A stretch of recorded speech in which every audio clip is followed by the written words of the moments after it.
Hello guys, welcome back to another Inspo. For today's video, here we're going to show you how to add charts and graphs to Wix.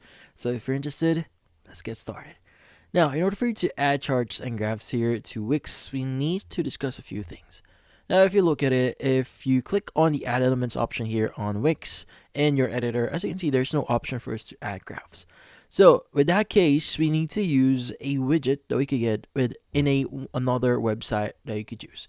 So in this case, we could actually use Common Ninja here as a way to add graphs or charts. So in this case, first thing you want to do is you want to go to Common Ninja here, and you want to go to widgets, hover over it, and you want to go and click on see all widgets.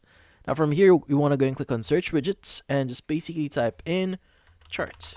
Now if you need graphs here, obviously just type that in, but let's go and click on charts and graphs.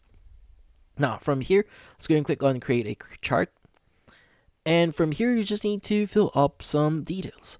Now, the great thing about this one is there are going to be a lot of customization that you could do. Like you could choose column, line, pie, bar here, and a lot more. Like you could also add your main title here, description to your chart.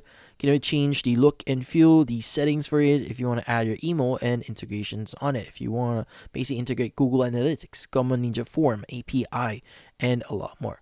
But in this case, let's go ahead and just add the basics here. Choose whatever format you want.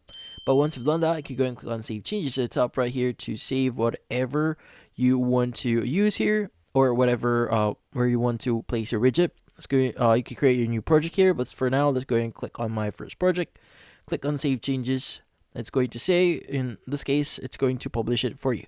But for the free plan here for Common Ninja, you can only, or you're only allowed to have one plan. This is the free version.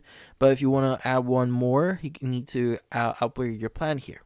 But once you've saved your widget here, as you can see right now, you can just click on the copy code option. And it's going to basically copy the code for your website. Now, in order for you to use this, what you need to do is you want to go ahead and go back to your editor and click on the plus button or add elements option. And choose the option here that says embed code. Now from here, you want to go and choose the embed HTML option. And from here, just paste whatever code that you copied. Click on upload. Now this will automatically load your graph here. So you may need to basically resize this. So in order for you to see the whole thing here, as you can see, you can go ahead and resize your section here so that you can basically see it more. But yeah, so in this case, that's about it. So hopefully this video was able to help you like and subscribe to NFT Inspo. Thank you for watching.